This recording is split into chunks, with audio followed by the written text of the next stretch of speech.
The Roanoke City School Board voted unanimously to adopt a $308 million budget for fiscal year 26-27 that includes cuts to personnel, programs, and operations. The motion carries, and the 2026-2027 budget is approved.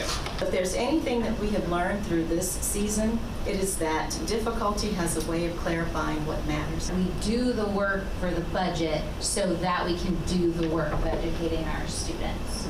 RCPS says the cuts are in large part a result of Roanoke City Council departing from its previously held school funding formula and demanding the division return its fund balance, or rainy day fund, back to the city. The division says these decisions ultimately left the board needing to identify $14 million in cuts to balance next year's budget. If this policy remains unchanged, Roanoke City Public Schools is projected to receive nearly $40 million less over the next 5 years than we would have under the original 40% policy.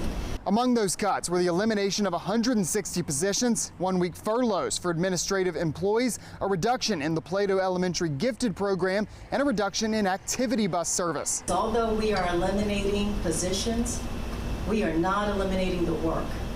The mission is the same, and we are keeping our students in mind in every single one of these decisions. The loss of the rainy day fund also prompted the investment of $1.3 million into a contingency fund to essentially take its place. In total, the division received $108 million from the city and $26 million in federal funding. This budget accounts for $163 million in state funding. That number based on the more conservative of two proposals state legislators are still currently weighing. Now, the division says the budget will likely need a little more work in July once that state budget has been adopted.